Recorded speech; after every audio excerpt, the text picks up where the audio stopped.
Hey folks, and welcome to Drinking Alone with Friends, a podcast where three friends drink alone together. My name's Chris. What up? It's Todd. And I'm Obert. And I thought we would kick this episode off with a return of our favorite alternative podcast, Bearding Alone with Beards and Bearded Gentlemen, a beer drinking podcast. Ooh, nice. We are bearded men. What? Let me sit here and stroke my beard while we do this. Yeah, Okay. that's a.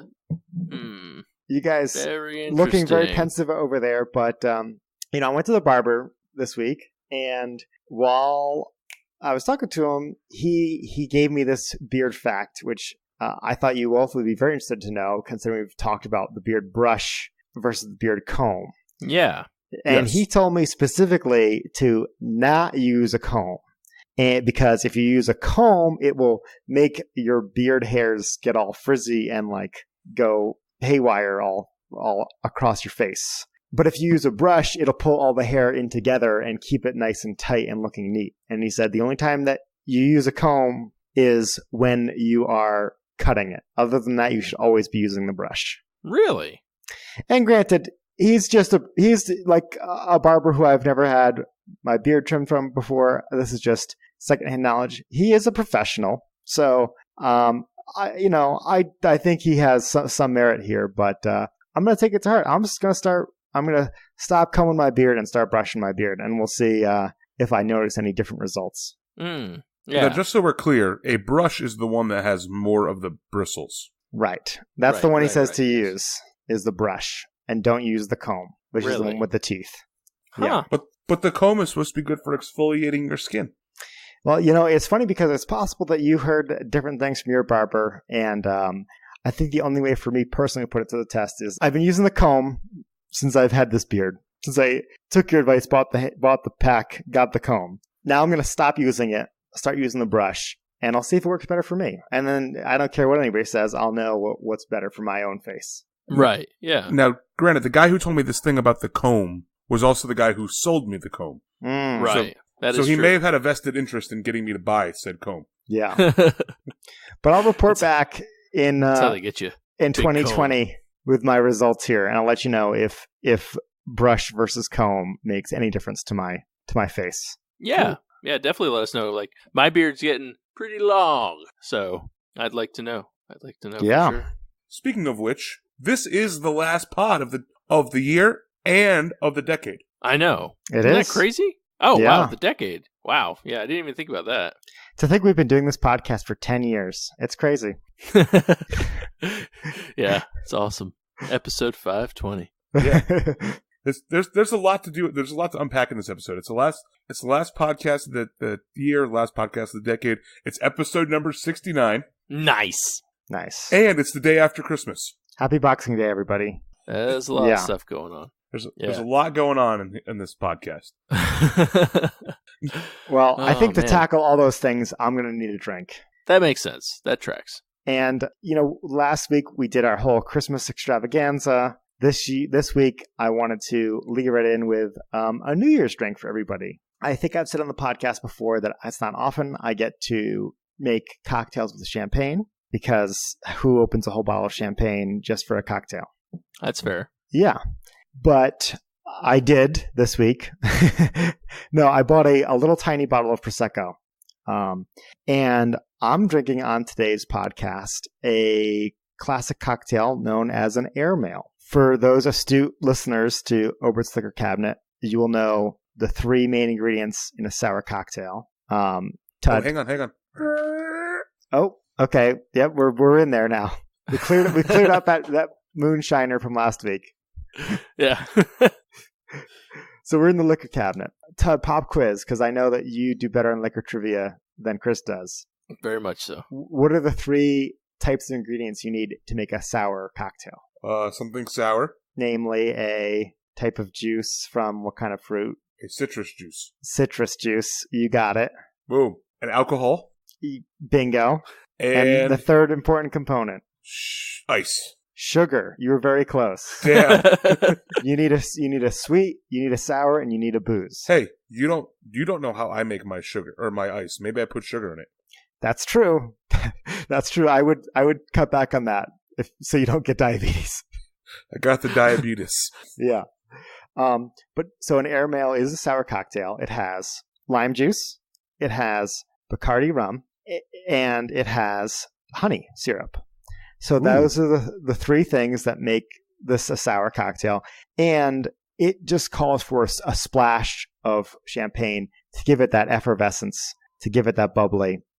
But if you're listening to this on Thursday, you're going to a New Year's party where you know there's going to be some champagne, you want to class up the joint, feel free to bust this out. Nice. Now, what do you do? Do you just put it all in a glass and just mix it together? And Yeah, important point. And, we talked about making syrups before. How I make my honey syrup is I squeeze the honey into a shot glass, I add an equal amount of water, and I put that in the microwave for 10 seconds, and I give it a little stir to dissolve the honey into the water. That's how I do it for a single serving. If you're going to make a whole batch for, say, a New Year's party, I would get a mason jar, do that, mix it up with some boiling water, let that cool down, and it should stay dissolved in there. It should be good in your fridge for a week or more. I wouldn't keep it in there for too long, but a week you should be fine. So with that description, here we go. Oh, baby glass. Yeah, it only calls for about 1 ounce ounce and a half of rum. Oh, okay. And half an ounce of lime juice, half an ounce of honey syrup, and just a tablespoon of champagne. I added a little bit more because I bought the whole little bottle.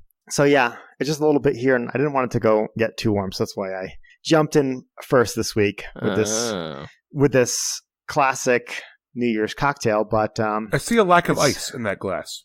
Yeah. If I owned more glassware, you would be seeing me drinking this out of a champagne flute, because that's how much volume is in my little tiny glass here. You shake it over ice, because that was your question, Tud, and sorry I didn't answer that sooner. But you shake it over ice with everything but the champagne, and then you put the champagne in after, because you don't want to shake that. Yeah, I can't imagine shaking champagne.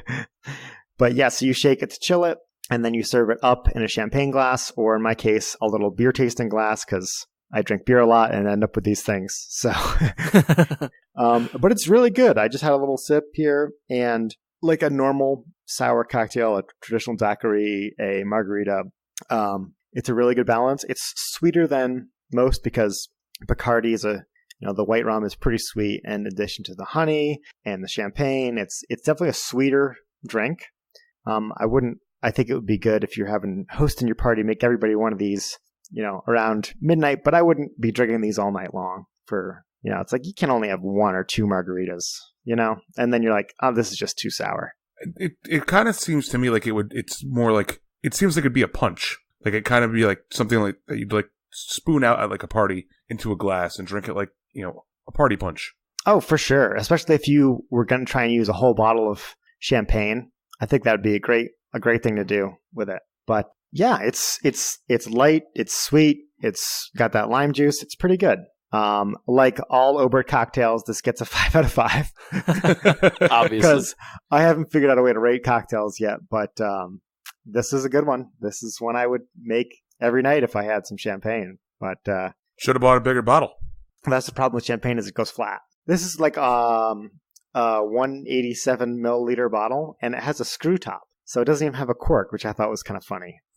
That's interesting. The recipe calls for a brut champagne, which I think would have been a little better because that's drier. I use the Prosecco, which is sweeter. But it's because I just like, it's just personal preference. But it's good. Nice. I also, Obert, I think a good thing that maybe you should buy with some of your leftover Christmas gift cards are those like wine toppers that you can like repump and like seal the bottle back up in case you wanted to keep keep like an actual bottle of champagne or a bottle of Prosecco around to make this whenever you wanted to, because then it would keep the carbonation. Maybe that would be a good Yankee swap find. Who knows? There you go. Yeah. That'd be one I'd be doing a flip off for sure. Maybe Obert's second favorite co-host should get it for him for Christmas, for New Year's. Chris, I'm so glad that you volunteered to buy that for Obert for Christmas, New Year's. Well, I was going to say, I think my favorite co-host would buy it for me. So we'll see whose return address is on the box. Okay, well, Well, I don't know which one of you two bearded gentlemen wants to go next. You look so similar in this picture. I don't know how what you have to drink this week, but Chris, go ahead. You want me to go first? Sure. Okay. So I was perusing Total Wine, like I talked about last week, and came across this little number from Samuel Smith's, their Winter Welcome Ale. Wait a second. What do you have? The Samuel Smith's Winter Welcome Ale. 30th Winter Welcome Anniversary. Ted's got the same beer. Me as well. That's awesome. So not only do we look similar in the picture, but now we're drinking the same beer. Now Obert's going to have no idea which one is his favorite. I know. Is. Well, just go by beard length. The longer beard is Chris. I don't know about that. I do. That's pretty long. No. I could put my bottom of my beard up and into my mouth. So can pretty I. Far. I could do that when I was born. Chris is scratching the inside of his nose with his beard hairs. That's how long it is. You know what? While you sit there and fiddle around with opening up your bottle, I've already poured my beer into my glass. Oh snap! Shit. So while you're getting ready to try it, since we're going to do a tandem review now of a beer across state lines, Obert, I'm surprised you didn't get on this. If I had known, I would have gone for it. This is the 2019-2020 Samuel Smith Winter Welcome Ale, brewed at Yorkshire's oldest brewery. On the back, it said that it's uniquely brewed in fermentation, or it's fermented in stone Yorkshire squares, which I don't know what that is. But the Yorkshire squares provide a full body and the luxurious malt character which will appeal to the broad range of drinkers. It is balanced against whole dried fuggle and Golding hops, with nuances and complexes that should be contemplated before an open fire. Yeah, it's a pretty bottle. I will say that. Very festive. Kind of. I mean, Ted, you're looking at it. You don't need to see it, but it's got a lot going on. Definitely screams New Year's. Got a bunch of banners and probably why you both got it. Yeah, I know. It jumped out at us. So, but yeah, I'm very curious. Do you want to do just go at it, both of us? Cheers. Yeah, cheers. By the way, I also bought mine from Total Wine too. Oh, there you go. It's probably brothers. They're brothers. Yeah, I'll cheers with you guys too. All right. I'm getting a lot of puzzled looks over there. I think you should review it each saying one word at a time. This beer. It's interesting. That is one way I'd describe it. Yeah, I don't know. I get a lot of fuggle out of it. I think the Yorkshire stones really, really bring this beer together. Yeah. Oh, man, it tastes like something I've had before. I'd say it's very refreshing. Yeah, I mean it's nice and light. You can see right through it. It's pretty low SRM, right? Low SRM, yeah. Yeah, low SRM. But I don't know, there's something about it. It's like a little something for me, and I'm trying to pinpoint it. Is it sour? Is it off? Is it bad flavored? No, it tastes like an ale. I mean, yeah. If I was sitting at Samuel Smith's, I would imagine that it's an old brewery, probably underground, kind of looks like a cave on the inside, and I'd probably be holding like a stein as I was drinking it. That's how I feel like I should be drinking this beer. Yeah. I don't know what it is about their bottles, but that's exactly what I think of too when I look at them.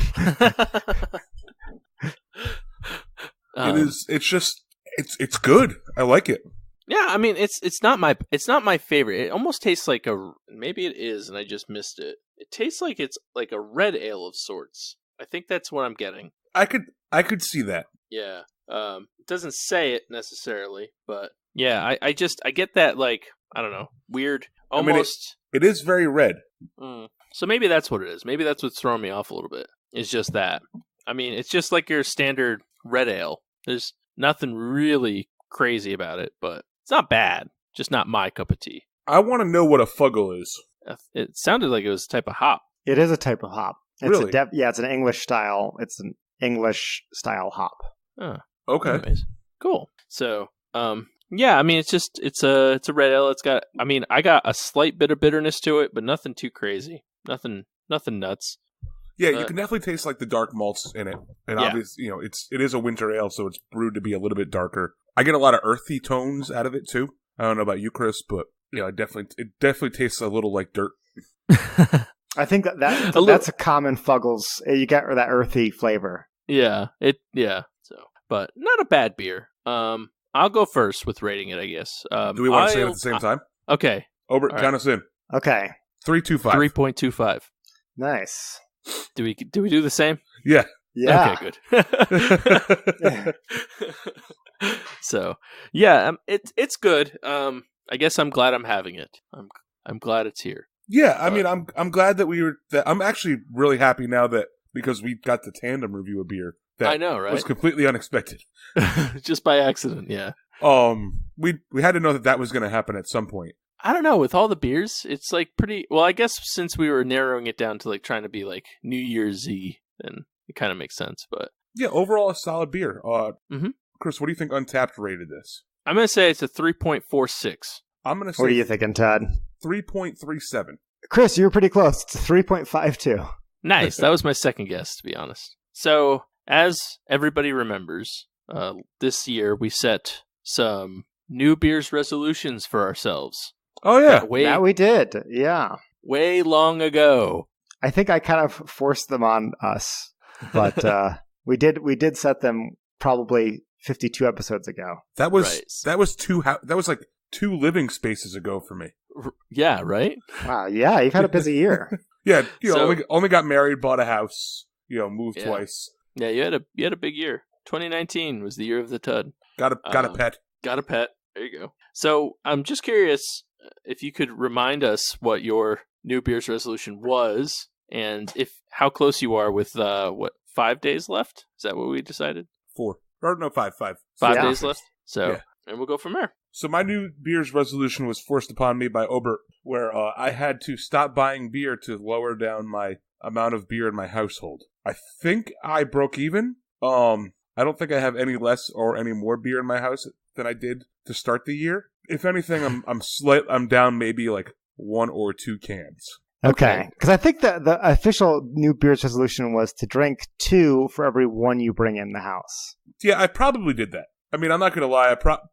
No, because that would mean that you had over 365 extra beers last year. Or no, you had, for every beer you brought in, you drank 2. So you would have had a whole year's worth of extra beers that you drank up. Oh, so then yeah, I failed.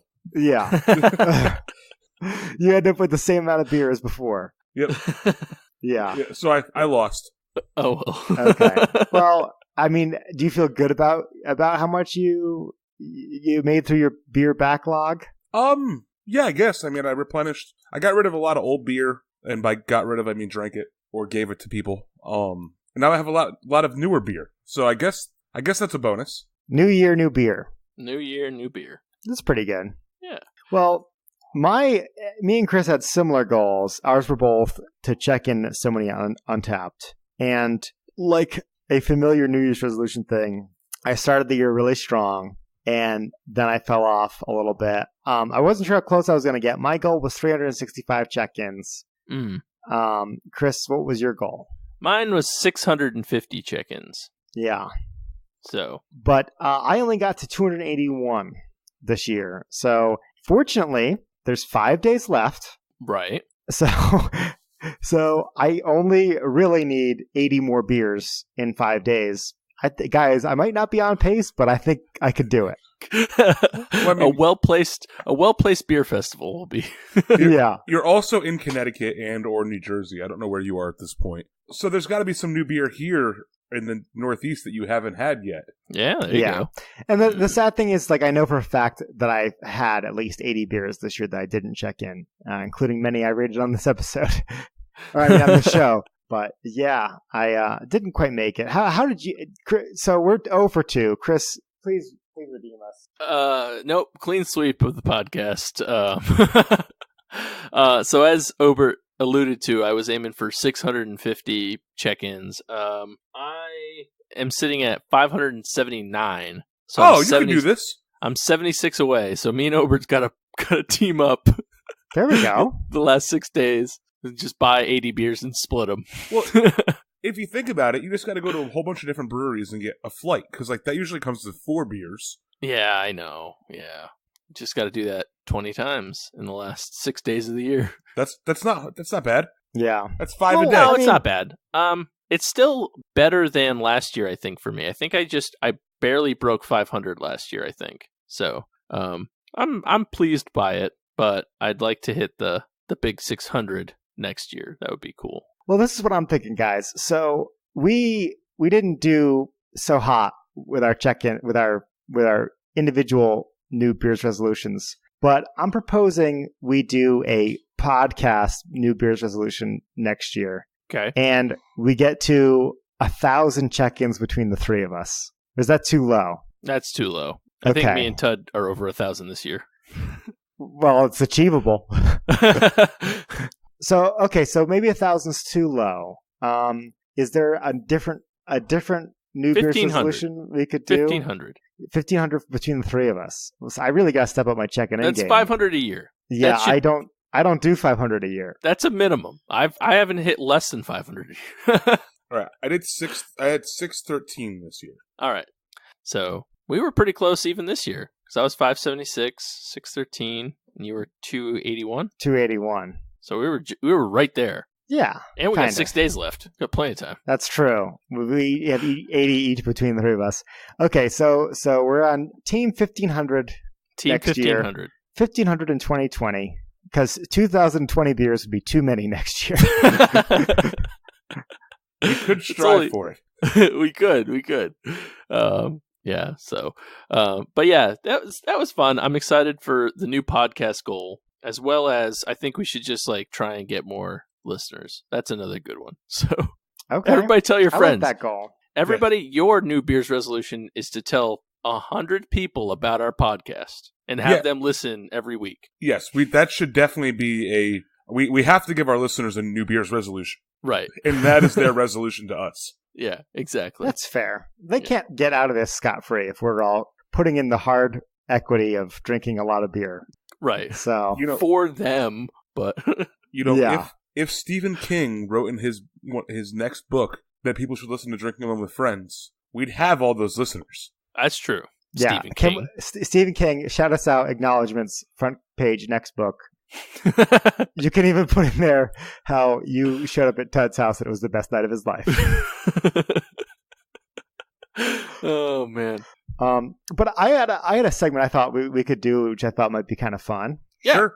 So I'm calling this segment 2019 Beers in Review. Okay. And I wanted to highlight some of our individual highest check-ins we've had that maybe didn't quite make it on the podcast, or we just wanted to bring back up, and just highlighting some of our favorite beers from the year. So I figured I would start being, give you guys time to pull up your Untapped ratings here. But some of the best beers I had this year, I think I talked about each of them on the podcast. But number one was Stunner for the Win from Beard. Number two was, they're all four. These two are 4.75s, and that's An Abyss of Human Experience from Imperial. Oh, that's an amazing one. Yeah, those both got 4.75s from me. And then another one I wanted to highlight was the Wave Racer 2 from Little House Brewing Company. I told you guys how I had an amazing time there. That also got a 4.5 from me. So those were my highest rated beers of the year that I wanted to just bring back up on the pod, and I'm actually getting pretty thirsty, wishing I had one of those in front of me. My highest rated beer of the year, I only had one 4.75 the entire year, and it was double dry hopped, all green everything by Other Half. I believe I also brought that on the pod. Yeah, you did. That's an amazing beer. By far my favorite beer of the year. Other ones that I had that deserve to be highlighted is Move the Needle by Coles Road Brewing Company, which is a brewery that's opening up in Cromwell, Connecticut. It still hasn't opened yet. Hoping that it will open sometime in 2020. That way I can get on over there and bring some beer to the pod. Canes by Kent Falls Brewing Company, which is an American wild ale. I gave a 4.5 as well. And then the last one I'll highlight from this, I'm going to highlight two other ones. Blackberry Super Duper Soak by Trillium was fantastic. And then the White Angel 2019 from Wicked Weed. That's the beer that Grady bought for us to share the day after the last day of my bachelor party, and we sat in the brewery and drank it. Yep, that beer was fantastic. Yeah, I actually just drank one of those on Thanksgiving with my friend Jen. So, definitely an awesome beer. So, Chris, how about you? So I actually checked in a couple 475s this year. The first of which was a Witch Meadow from Fox Farm that I'd been saving since 2017. So that's the first batch that they made. So that I rated a 475. Originally I rated it a 5, so I don't know if I just evolved as a person or if it evolved as a beer. So another one was already mentioned, Burial Beer Company's An Abyss of Human Experience. So that's a 475. That beer is just phenomenal, just so good. Idle for None, also by Burial Beer Company. I don't remember this one, but apparently I really liked it. It's a 14% Imperial Stout. So, Wow. Wow. So yeah, I got that. I must have gotten that one of the times I went up to Asheville. I don't necessarily remember it, which is good or bad, as however you take it. Well, I see the common thread in a lot of our beer ratings, and it's like you're kind of both impressed by both the brewery and the beer. It really seems like what elevates us up to that 475 level. And hopefully one of us checks in a 5.0 next year. I know it won't be Todd because he's never going to have a 5.0 again, sadly for him. He thinks there can always be better beer. Right. But maybe me or you, Chris, will find that perfect beer this year. I hope so. And if we do, listeners will tell you all about it. Absolutely. And I did have one more 475. So I had 4 on the year. And this was, it's called Dank Mofo from our friends down at Fourth Creek Brewing Company here in Statesville. It's a triple IPA, 10.6% alcohol. And I remember drinking it. It's 111 IBUs. So like, you got to imagine this is a beer made for me. Like, yeah, like that's like right up your alley. So I remember drinking it and I was like, this is one of the best triple IPAs I've had in a long time. And then a couple weeks later, I had the Abyss of Human Experience and, whatever. But it is what it is. But I tell you, they do some good stuff down there. They're awesome folks. So cool. Well, that's our 2019 in review. If you had a beer that you think could be our 5.0, either email us or just send it to us. And we'll find out. Yeah. Yeah, I mean, if you guys want to take the beer challenge and send me whatever beer you have that you think I might rate a 5. I'll gladly accept that with open arms. the Tud's Beer Challenge. That's another New Beer's resolution for our listeners is try and find make Tud write a beer 5. Yeah. Yep. Tud's like, it's $4.99, not quite there. Right. Sorry, folks. I'll have to go back in the catalog, but I think Brandon, one of our longtime listeners, he sent in an apple beer in response to Tud a while ago, being like, there are no apple beers, that he said, I think he rated a 5. I'd have to double check, but... Oh, that'd be cool. How come I was never told about this? We'll have to search that one out. It's the shared Instagram that we all have, so... It wasn't our secret email, so... No. Oh. That's... Then I have, no excuse. Yeah, no excuse. Ba-bum. Oh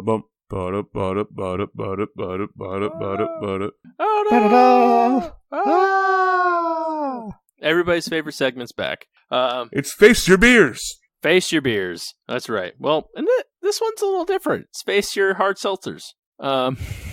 Doesn't come off the tongue as well. But I was going through my local Aldi, and Aldi sells alcohol down here, which is pretty cool. I mean, we've talked about it on the pod. Yeah. Yeah, we have. Yes, we have.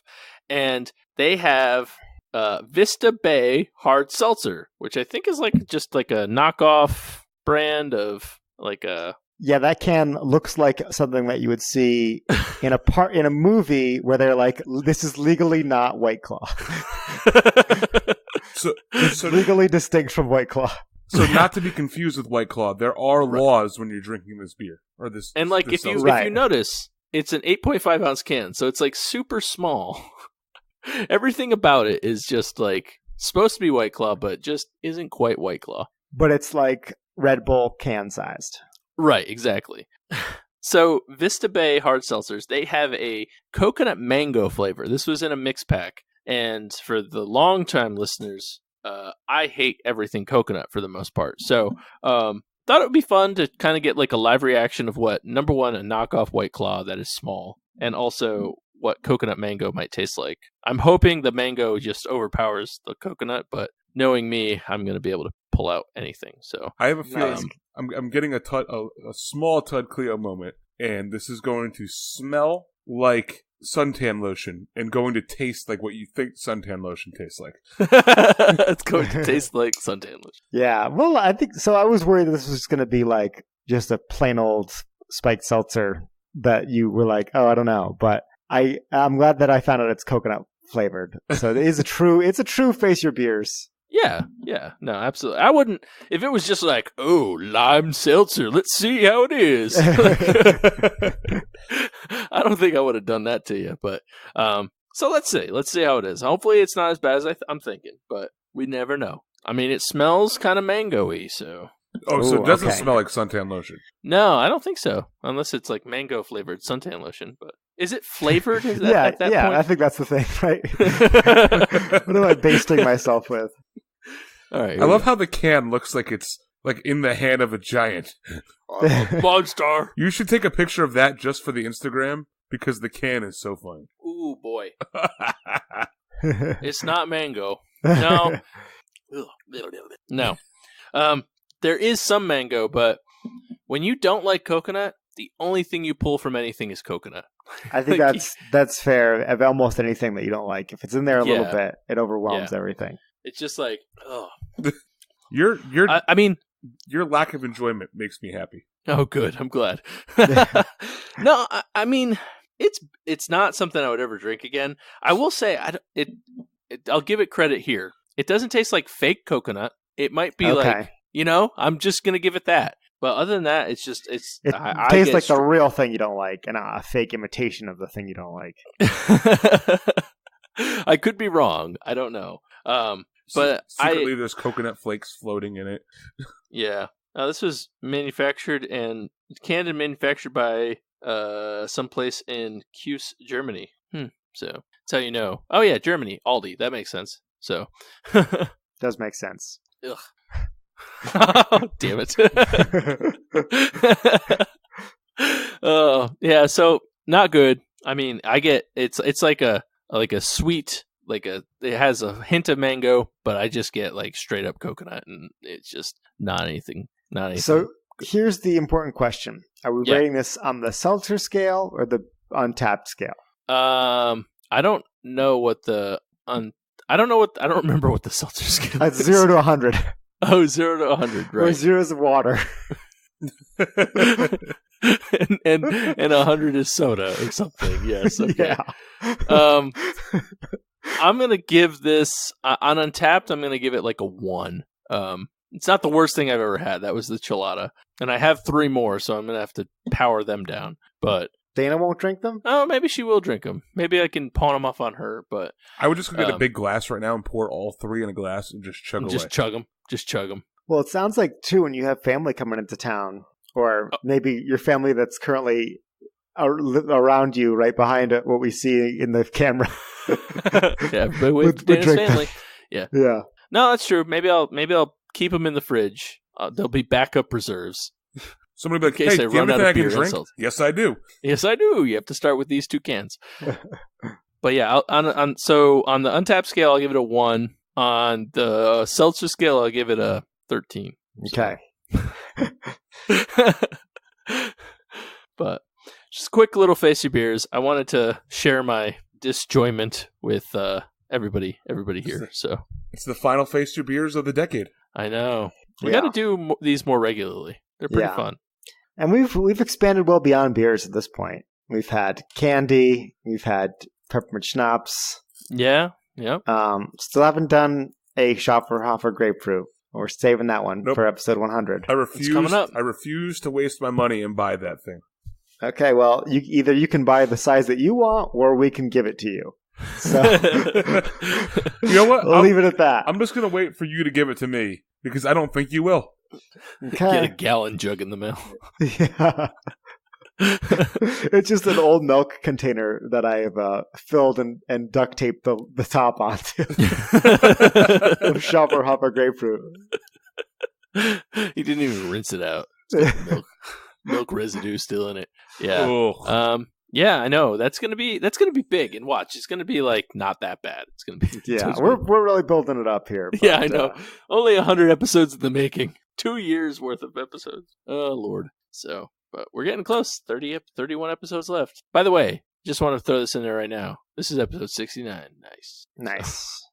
And so for one final time in the 20 teens, let's pull down that frosty mug of wisdom, fill it up with our advice, our life hacks, our year-end, decade-ending, things that we like, things that we think you would like, things that we might not like but want to talk about them as a movie anyway. It's time for our frosty mug of wisdom. I don't like the fact that you take shots at me. You know, well, all my handles you don't like. You know what? I think shiny breeding was also pretty lame. That was awesome. Thank you. At least I'm not solely singled out anymore. Okay, well, I'm going to let you guys choose which handle I give today. Is it going to be a movie that I thought was just okay, or a 4-year-old video game? A movie that you thought was just okay, so we can shit on you too. Okay. This weekend I watched a movie called The Invitation. It's on Netflix. It has a 6.6 on IMDb and a 6.6? Yeah. It's got an 88% on Rotten Tomatoes and a 74% on Metacritic. And it's a psychological thriller genre, which I'm a big fan of. I like Hitchcock classics. I saw this movie and I thought it brought some really fun things to the genre. I think the best psychological thrillers are the ones where you're like, the whole movie is set up where you're like, is the person crazy or are they right? You know? And there's like a lot of false, like it's set up like, oh no, they weren't crazy at all. And there's a perfectly rational explanation. Then it's like, oh, shocking twist. They were right the whole time. This movie, I think it's like an hour and 40 minutes long. And the first hour and 15 minutes, I was right there along with it. I'm like, oh, I really like this movie. And then the last 30 minutes, it just like totally fell apart. The story didn't come together. I'm like, man, I really thought you had some fun, unique perspectives on this genre. You know, it's about a divorced couple that separated each other because their child died. And I thought that like bringing that trauma in was like a unique perspective to this. But without giving too much away, I was just like at the end, like it didn't wrap up in a way that I felt satisfied with. And I'm like, you know, come on. So can I combine a frosty handle with a Tud Cranky segment? Because I think that's what I just did. If you like psychological thrillers and also bad movies, watch this movie and then complain about it with your friends. But if you like just one of them, don't. Yeah, unless the one of them is just bad movies, then you can still watch it. But if you like good psychological thrillers, stay away. And what was the name of the movie again? It was called The Invitation. Okay. And the premise, real quick without getting too much into it, is the ex-wife hosts a dinner party and the ex-husband has to come with his new girlfriend, and there's like a lot of dramatic tension there between the exes, and then it's revealed why they're really there, and it gets creepy. Interesting. So there's my bad movie handle. Jason, right in. Jason, let us know if you've seen The Invitation and if you would give it a 6.6 out of 10, which is about what I would give it. I think IMDb is on the money there. Okay. I'm gonna hand the last handle of his decade over to Tud here. Why don't you finish your decade of handles out strong here? Sure. So I'm going to give you guys an option. Do you want me to talk about a TV show or a YouTube video? I like the options. I think we've done a lot of TV shows. I kind of want to hear this YouTube option. Okay. So y'all thought we were going to make it through the final episode of the decade and not talk about the biggest movie of the year, which is Star Wars Rise of Skywalker. So rather than give away the ending of the movie, because, you know, we don't want to do that, and obviously we know it's sold out everywhere and nobody's been able to see it because all the tickets have been stolen by people. Right. I keep seeing those news stories about how they're like screening the movie to empty theaters, and it's like all the big controversy. Yeah, it's yeah, you know, huge and controversial. No, so my handle this week is a YouTube video of the band Breaking Benjamin playing the Imperial March, and the lead singer of the band actually plays the drums while the rest of the band plays, the rest of the song. But it's a really cool rendition of the song. It's about a 7-minute long video. We'll post it in the comments, or we'll post it in the description, so that way people can go watch it. Just something really cool to get you in the mood for Star Wars right before you head into the movie theater to go see Rise of the Skywalker. I like that. That's a good handle. And I was about to ask you, like, what's a life situation you would find yourself in where, like, this would be appropriate theme music? But before I could even ask, you're like, on the car ride over, man. You got to play it, get pumped. Yeah, car ride over, car up. Ride home from the movie theater. I mean, yeah, listen to it all over the place. While you're walking through your house in your Darth Vader gear. I mean, why not listen to the Breaking Benjamin version instead? Yeah, I think it would be like also great entrance music if you were like a sports team or a wrestler or just like someone who likes to walk into your own intro music to parties. This is a good option for you. That's what Chris plays when he walks into the house. Yeah, those are the options. Yeah. Yeah. CG gets really excited every time he hears the Imperial March. And so with that, I'm going to hand the handle over to Chris. All right, so I'd like to tell you guys about an app that I stumbled across with help, I think a long time ago, with help from friend of the pod / co-host of the pod, Dan. I think I heard it from him first, but it's called Raise. Have you guys heard of this before? Never. RAISE, Raise? Like find you out just what got you a raise mean to me. RAISE. RAISEE. Yep, that's it. Yeah, it's raise, like you just spelt it. Like, give me a raise. And it's actually like a place that you can buy or sell gift cards. Okay. So yeah, day after Christmas, you have all these gift cards to Home Depot. Home Depot. And let's say you only shop at Lowe's. Yeah. I don't know, hypothetical. Right. So you have all these gift cards to Home Depot, and you want to get some cash for them. You can load them up onto Raise, and they'll actually kind of handle the selling of them. Now, generally, you sell them for less than what they're worth, but you could also go on and buy gift cards. So if you're making a big purchase, like say you want to buy, I don't know, a refrigerator at Lowe's or whatever, and you're going to spend $1,000, you can go online and potentially save up to, I've seen some from like 10-15% off. So you'd pay $85 for a $100 gift card or something like that. There's one currently right now on Raise. I'm looking at the website as you're talking. 50.3% off. For what? There you go. A gift card to Sapor Ristorante Italiano. There you go. So if you're a big fan of that restaurant, I heard they only got a 6.6 out of 10. So I wouldn't. Or 30.4% off of Nutrisystem. There you go. So, for those New Year's resolutions where you want to lose some weight, 30% off right now. Chili's, you can, like a $25 gift card to Chili's you can buy for $19.83. So, save yourself a couple bucks. It's pretty neat. I'm not saying I use this every day, but I definitely, if I know I'm going away, if I know I'm going to be buying something from Best Buy or Amazon or something like that, I try and go on there and save a little bit of extra cash. So it's the app is called Raise. You can get it on your phone and just check it out every once in a while.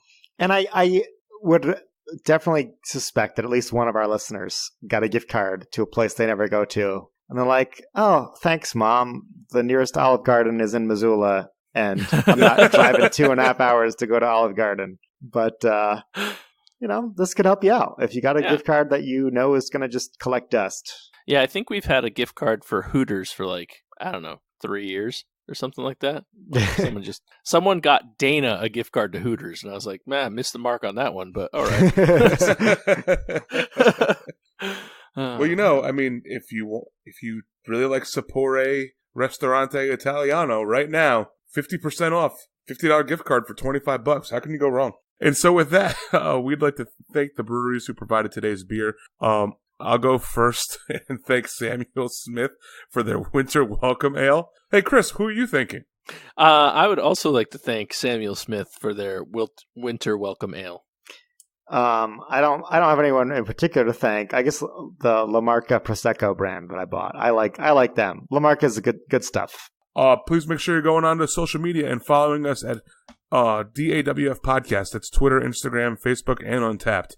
Hashtag follow the email dawfpodcast@gmail.com. Make sure you're sending your general thoughts over there. Even like what you had for breakfast. We'd love to hear that too. Obert definitely wants to hear that. He wants to know what you guys are eating in the morning. Also send over your New Beers resolutions if you guys are making some New Beers resolutions, so that way we have those too, and we'll read them live on the pod when we come back in the new year. And I want to hear people's best beer of the year. I want to hear best beer of 2019. It's a great one. Put that in the subject. Don't even tell us. No context. Just say like Triple Sunshine, and then write your email under that. Yeah. Also, make sure you're gonna go on our Instagram and leave a comment there too about what your best beer of the year was too. That way we can get some discussion going there. Make sure you're going on to iTunes and giving us a 5-star rating and leaving a comment. It really helps us find new people when you guys do that, so make sure you're doing that too. Make sure you're heading over to Patreon and subscribing for as little as $1. You get to listen to all the extra content that we put up there. You can also spend $14 trillion a month if you'd like to. We'd really appreciate that. Yeah. And the Patreon hopefully will be a little bit more well taken care of coming up soon, because I'm actually switching my work schedule, so I'll have a lot more free time. Woohoo! So look forward to more Patreon content. Thank you for our patrons right now for dealing with us. But yeah, more content coming very soon. And so with that, for the final time of 2019 and for the final time of the decade, my name is Tud. My name's Chris. My name's Obert. And remember, if you're drinking alone, do it with friends. Happy New Year's, everybody. Happy Roaring 20s. Ooh. Is there going to be prohibition? It better not be. Let's be bad news for the podcast. Yeah. Well, I don't know. I mean, now we know somebody. That's true. We got to act. We already got